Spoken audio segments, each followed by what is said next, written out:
Pembukaan Pasar Batu Cincin di Kota Bumi, Kabupaten Lampung Utara langsung diserbu ribuan penggemar batu cincin dari berbagai wilayah di Lampung. Para pengunjung yang datang dari berbagai kalangan mulai dari pejabat, tokoh politik, bahkan bupati setempat serta warga sekitar ikut meramaikan pembukaan pasar yang baru diresmikan tersebut. Para penggemar batu akik bahkan telah menantikan pembukaan pasar batu cincin ini. Sebab warga penasaran dengan batu baru bernama Barus Kodok yang telah santer terdengar akan sensasi keindahan warna dan keunikannya.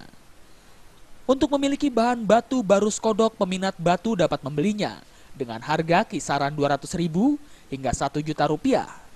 Sedangkan batu Barus Kodok yang telah jadi dijual dengan harga mulai dari 1 juta hingga ratusan juta rupiah tergantung kadar kualitasnya.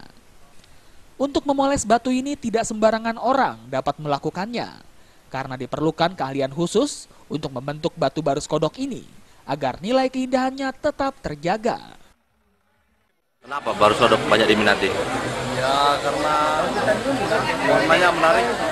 Ya, karena dia ada 3 warna, ada yang apa? Kalau dari jauhan dia warnanya hitam, dia dekat biru. Kalau disetter dia warnanya cincau, hijau cincau. Sejak kapan Barus Kodok ini ditemukan? Dia tahun 2008. Tak hanya kaum pria, penggemar batu cincin juga diminati oleh wanita yang rela berdesakan demi mendapatkan batu yang diharapkan. Salah satunya penggemar batu bernama Rusdiana yang mengaku telah memiliki puluhan koleksi batu meski harus merogoh kocek hingga puluhan juta rupiah.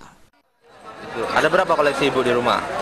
Mungkin sekitar 20. 20? Yang dibawa di sini sekitar 10. Harga yang paling mahal berapa, Bu? Kalau harga yang paling mahal itu, kalau punya saya ini ruby. Ruby pecah 1.000. Berapa, Bu, harganya, Bu? Sekitar 1 juta ini. Tapi saya nggak ngerti ini itunya berapa. Selain itu, di Pasar Batu Cincin Kota Bumi, pengunjung bisa langsung memesan batu dengan berbagai bentuk dan ukuran. Sebab di lokasi tersebut telah tersedia pengrajin batu yang sudah profesional. Pasar Batu Cincin ini akan dibuka hingga 1 minggu ke depan, namun dengan catatan jika selalu ramai pengunjung. Dari Lampung, Romiko melaporkan.